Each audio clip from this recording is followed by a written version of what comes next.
With the 7th centenary already past, after which the beginnings of the Franciscan order were happily founded, rightly indeed do, as many as acknowledge Francis as their author and parent, celebrate together this glad event, and with the display of a grateful piety,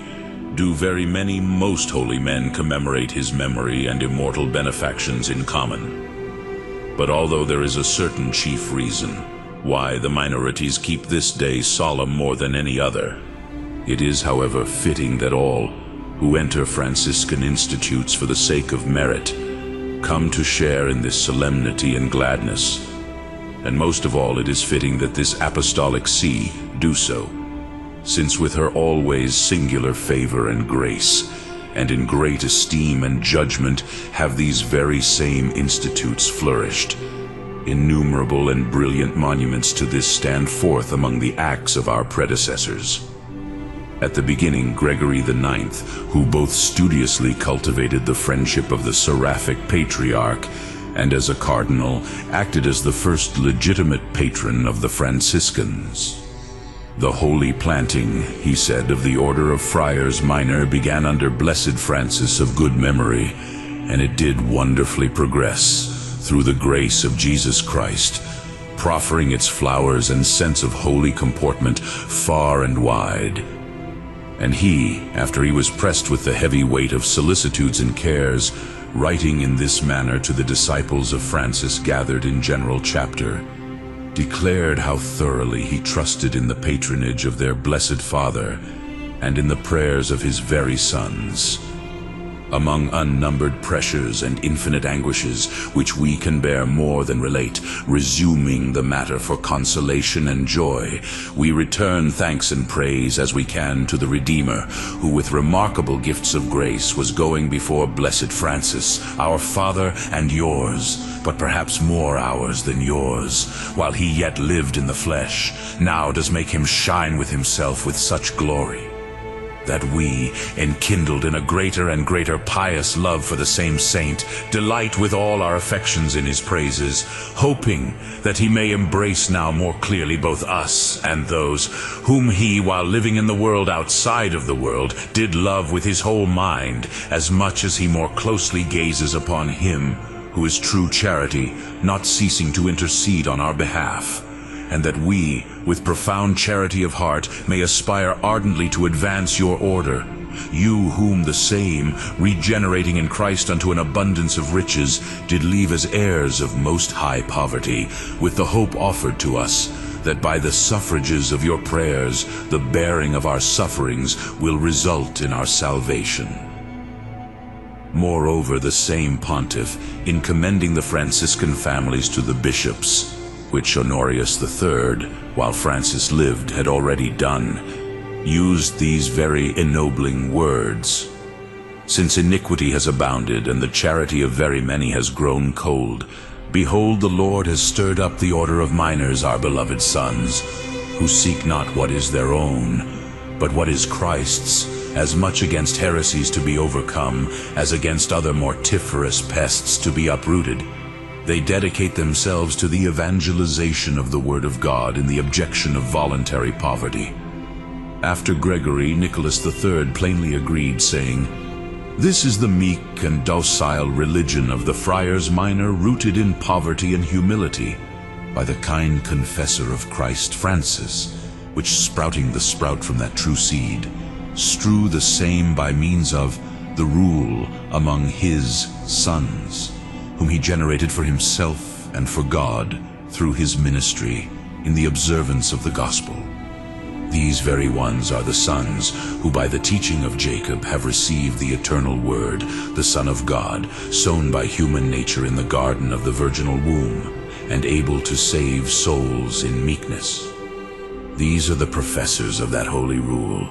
which is founded on the evangelical discourse, strengthened by the example of the life of Christ,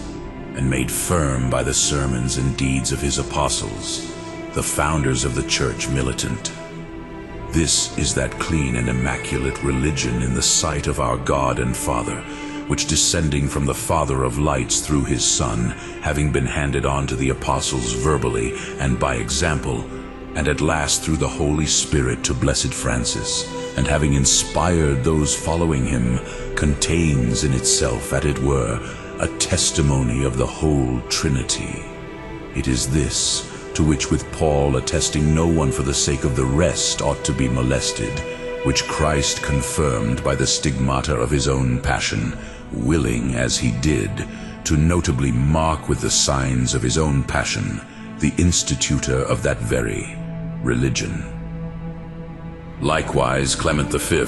who accommodated the verse from Ecclesiasticus 24:42, I went forth from paradise, I said, I will water the garden of plantings, as a public commendation of the seraphic order. This garden is indeed the holy religion of the Friars Minor, which, firmly enclosed by the wall of regular observance, contented within herself with God alone, is adorned abundantly by new seedlings of sons. The beloved Son of God, coming upon this, reaps the myrrh of mortifying penitence with aromatics, which with a marvelous sweetness sprinkle about in all places an odor of attracting holiness. This is that heavenly form of life and rule, which that excellent confessor of Christ, Saint Francis, wrote down, and taught equally by word and example to be observed by his sons. Likewise did Leo X also extol this order.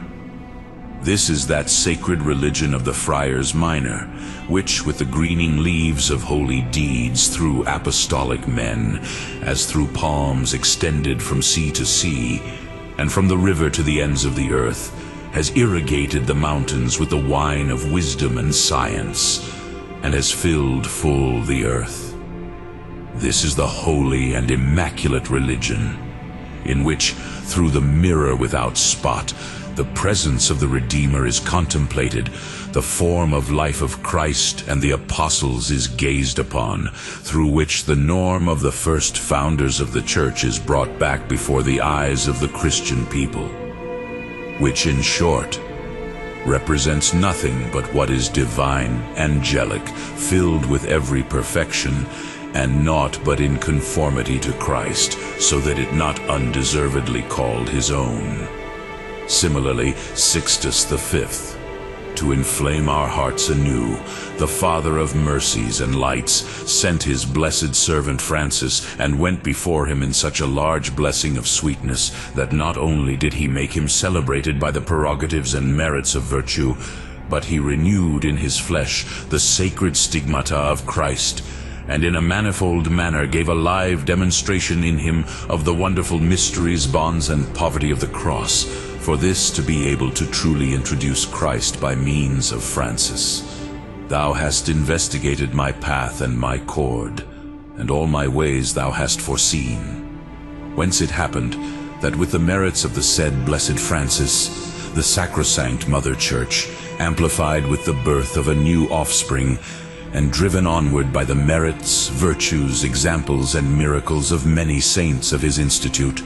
and decorated with not a few bishops, archbishops, patriarchs, cardinals, kings, and supreme pontiffs, could not but be propelled to follow in the footsteps of his devotion and imitation.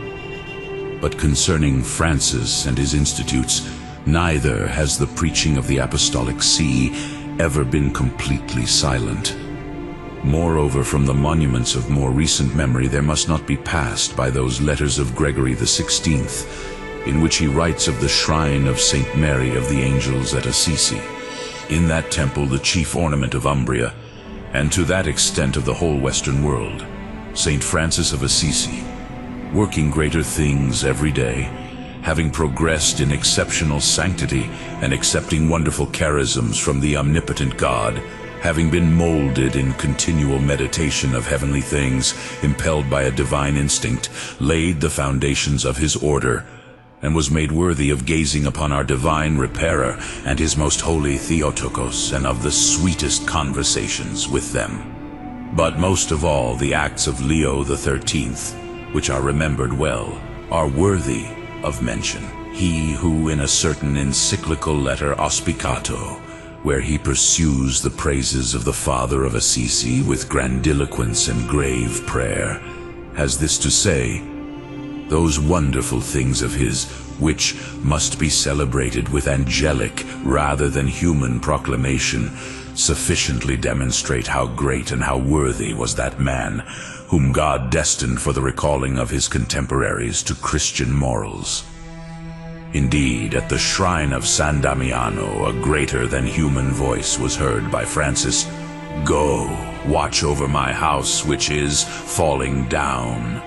Nor is there less admiration for the sight divinely offered to Innocent III,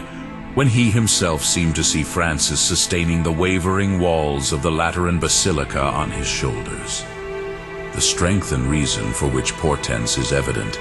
Undoubtedly it was to signify that Francis was not a light-armed guard of the Christian Republic throughout those times, and would be a future column of support. In truth, there is no delay for the one who is unequipped. Those 12 who were first to bring themselves together under his discipline stood forth like a scanty seed, which with the nod of God and the auspices of the Supreme Pontiffs swiftly was seen to grow up into the most bountiful crop. Likewise in the Constitution, Misericors Dei Filius, all of the Franciscan institutes have already been set up to observe the precepts of Jesus Christ. For neither did that most holy author intend any other end than that the Christian life be more diligently exercised in them, as in a certain gymnasium. Truly did the first two Franciscan orders, formed with the disciplines of great virtues, follow after him more perfectly and divinely. And in the Constitution, Felicitate Quadam, for that which is named the family of the Friars Minor, is remarkable as one being most worthy of the benevolence and attention of the Apostolic See. For her indeed, her own begetter, commanded all those laws which he himself gave as precepts for living, so that she would guard them most religiously in the perpetuity of subsequent times. Nor did he command this in vain. For there is scarcely any society of men which has brought forth so many rigid guardians of virtue, or has given forth so many heralds of the Christian name, martyrs for Christ, citizens of heaven, and or in which there has assisted so great an issue of men who brightened Christian and civil society with those arts by which they are judged to stand before all others who excel in them. But we now, who, as Leo himself confirmed on his own, have been accustomed to admire Francis of Assisi and to foster from adolescence his chief religion,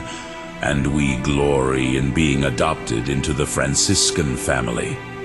Certainly not of the minors, which we, as any of our predecessors, esteem as the great work of the Blessed Father, nor otherwise than that particular other, which we have judged worthy of our own certain involvement. Therefore, in this fame of the seculars,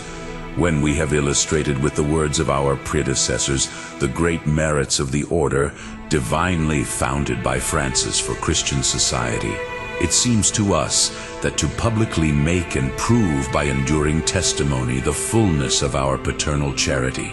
by which we embrace the three families from which the principal order of Franciscans is established without any discrimination. Certainly indeed, with the mobility of human genius and the various changing of times, it has gradually happened that the Franciscan members have departed one after another from a most harmonious community of life and manner of living into diverse disciplines. The most high penury of things, which the most holy man fell uniquely in love with through his whole life, not a few of his students preferred in a very similar manner, not a few to whom this seemed heavier, in a moderately tempered manner. Wherefore, with the secession of some from others accomplished, on this side there arose the observants, on that side the conventuals. Similarly, the rigid innocence and the high, magnificent virtues with which he had shone forth as a miracle. Some indeed wanted to imitate courageously and severely, others more leniently and mildly. After the family of the Friars Capuchin coalesced from the first of these, there resulted a tripartite division. but that the variety of legitimate disciplines obstructs nothing, still less that which those who had joined whichever of these all rightly defended, namely that they are the genuine progeny of Francis, has been sanctioned very many times by the authority of the Apostolic See. Thus, Leo X, that the very friars of the observance and the Reformati have always been the true and undoubted friars of the order of Blessed Francis and observers of his rule, and by the favor of divine grace may always be such,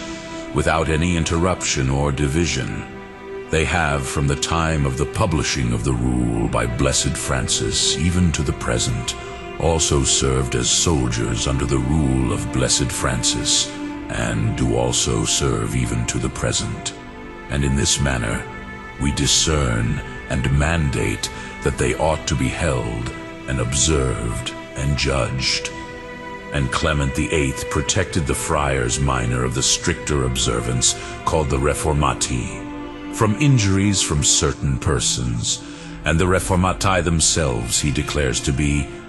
true sons and undoubted friars of the order of Saint Francis. Moreover, concerning the Capuchins, Paul V, Urban VIII, and Clement XIII established them to be truly friars minor, and to be really their origin and beginning, and to be effectively counted as such from the time of the primeval and original institution of the seraphic rule, the observance of which the friars Capuchin themselves always continue without any interruption, and that the same were and are from a true and never interrupted line, both true and undoubted friars of the order of Saint Francis and observers of his rule, and that they have served as soldiers, and do also served at the present under the rule of Blessed Francis himself. Affirming these very things, we will and order that as many are of the three disciplines of the first Franciscan order, they are to be regarded both among themselves and by all as not only genuine but twin brothers, as all having been born from the same Francis, and as having been carefully cultivated by the same documents of religious life according to his one rule, and so that for this fraternal charity, which among the sons of the most blessed Father ought to rule as one, there may be more open sure laws, and for the reason that the Franciscan institutes may bear more abundant fruit for the Holy Church, we, concerning the common reasons of the whole minority nation, discern these things to be valid in perpetuity as certain principles and sources, and we precept with the plenitude of our apostolic power that those things which are written below are to be observed in a holy manner by all. Saint Francis' first order, whether you consider the lawgiver father by whom it was founded, or the rule which it uses, is one family of religious. But if the reckoning of its government and the constitutions, by which it is governed from the prescript of the Apostolic See, it is divided into three families, of which one is the Friars Minor, which once used to be called of the regular observance, and which, when it had been separated into four groups, that is, into the observance, the Reformati, the Alcantarines, and the Recollects, it was, by Leo XIII of happy memory, recalled to unity, having been given the one name, Order of Friars Minor. The other is the Friars Minor, who are spoken of as conventuals. The third, the Friars Minor, who are named the Capuchins. The family or order of the Friars Minor, to whom formerly the name of the regular observance belonged. After it had been brought back to unity from various groups by Leo XIII, if it was named of the Leonine Union, it was rightly named. Indeed, from the concession of the Apostolic See it anteceded, in place and honor, the other Franciscan families, and of its members, retain the worthy name Friars Minor received from Leo X, as our predecessor said in the Constitution.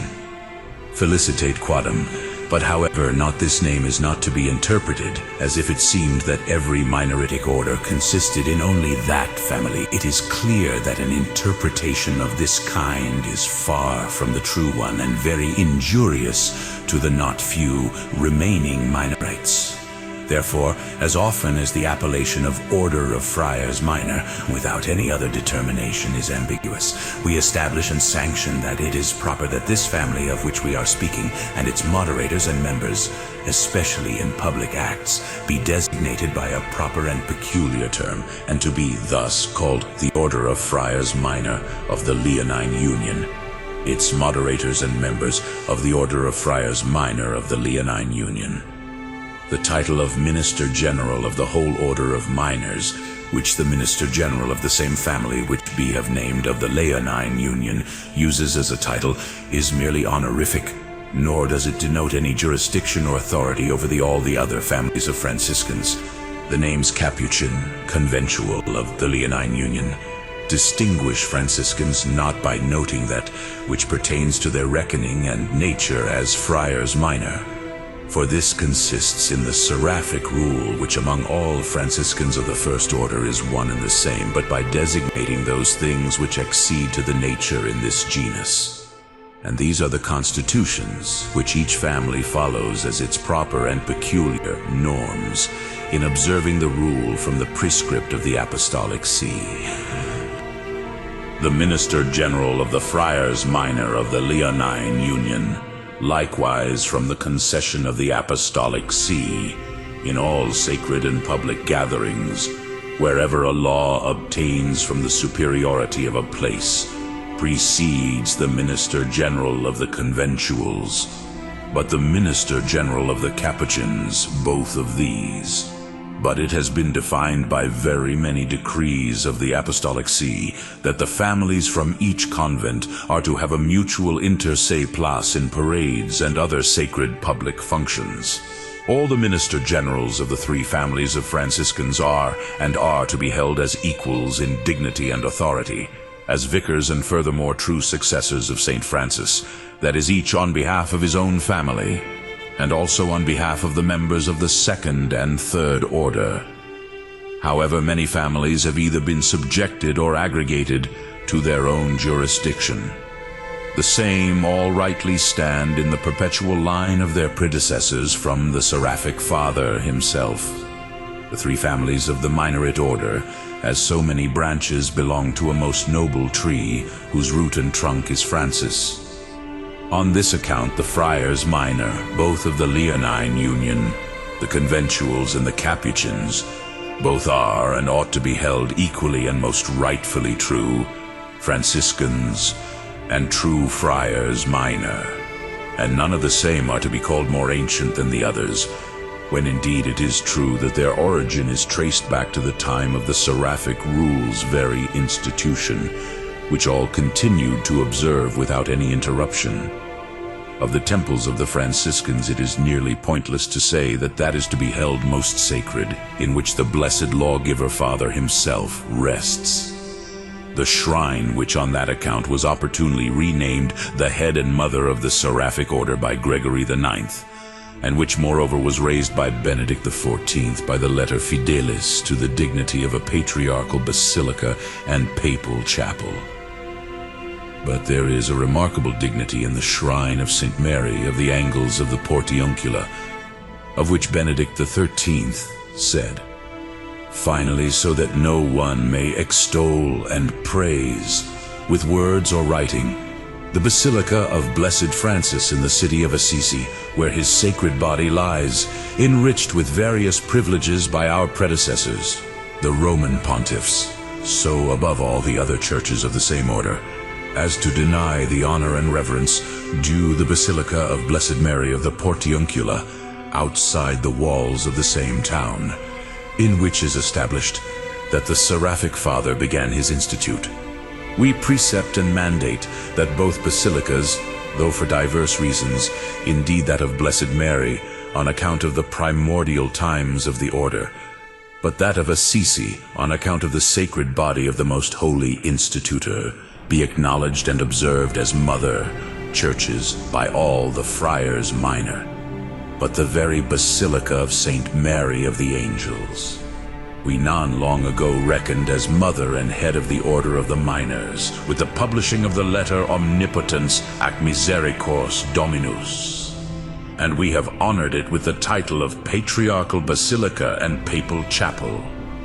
Wherefore it is proper that however many of the sons of Francis glory in that name, they guard each basilica as a common patrimony. Let all trustingly and gladly celebrate both as their paternal home, and let them there sense themselves renewed by every office of fraternal charity. How good and how jocund that brothers dwell as one. The minister generals of the threefold family of the minors are equal in authority over the third order. The tertiaries, on this account, who serve the minister general of one family, enjoy the same privileges and indulgences, and those who are subject to the other two likewise. Nor will it be licit that those who have joined the third order be named tertiaries either of the Leonine Union, or conventuals or capuchins. But it will be proper that they be called tertiaries of St. Francis or Franciscan tertiaries, without any other description. The ornaments with which any of the three families of the minors shines forth, the public commendations by which any is ornamented by the Apostolic See, the saints, blesseds, venerable men by which any is brightened, although they chiefly belong to that family, rightly, however, pertain to all the others of the fraternity as common ornaments. But the old glories of the order, sprung from the past deeds or holy men before the canonical division of the order itself, accomplished by Leo X, are to be held by none of the three families in particular, but all indiscriminately. Thus we judge that there can be very many things which we have prescribed by either declaring, defining, or precepting to mutually join the souls of all Franciscans. Moreover, he who speaks peace unto his people and upon his saints has marked out for his disciples that certain strength and reckoning for averting contention, having urged these with his warnings and examples, so that he who is greater among them would be as the minor, and that they, therefore, are to contend not in preeminence and primacy, but to be surpassing in the humility of serving and being subject to others. But these instructions Blessed Francis, the founder of the Seraphic Order, himself both wonderfully grasped and expressed, and he wanted them to be the foundation of the peace kept by his students. Therefore let all be hearers of their Father's law-giving saying, being thus precepted. Let them not argue, nor contend with words, nor judge others, but let them be meek, peaceable, modest, gentle, humble, speaking uprightly to all, as it fitting. And let them beware of all pride, vainglory, envy. Moreover, let not those who according to the norm of their own constitutions follow a rigid poverty in the very worship that takes place in the house of God and in the performance of the sacred rites and in human affairs despise all others, of whom Leo X says, "We declare that you are to be only the custodians of these things and not the possessors, and on this account without the stain or violation of your profession, when it may be fitting, in accord with the celebration of the solemnities, that you both honor the divine majesty with more solemn offices and more decent vestments, and that you generously offer him worship, and that you can licitly and freely use and acquire those other things, which both the order and the friars use, commonly and or individually. Because if among the friars minor any discrimination of legitimate precedence ought to be acknowledged, that it must be placed not in that which otherwise concerns another family, in which matter we have said that they are to be equal,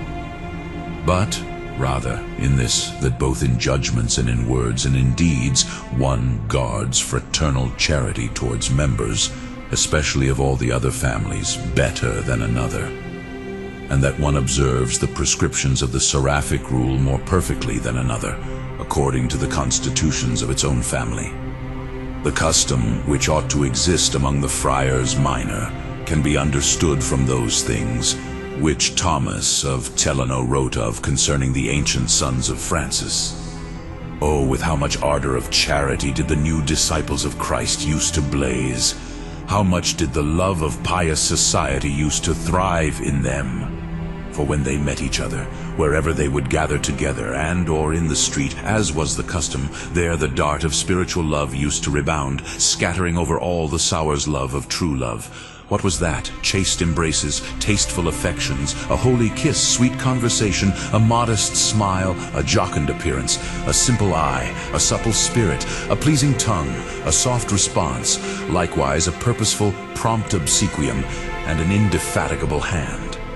And indeed, since they despised all earthly things and never loved themselves with a private love, overflowing in common with the affection of complete love,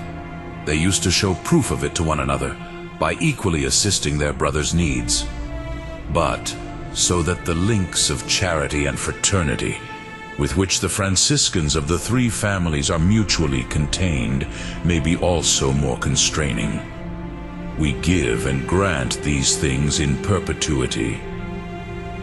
that the dedication of the two basilicas at Assisi, which of the entire order of the minors, though from diverse reasons are the mother and head,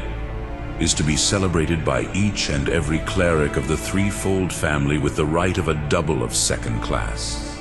and that both are to enjoy the same indulgences and the same privileges both now and in perpetuity.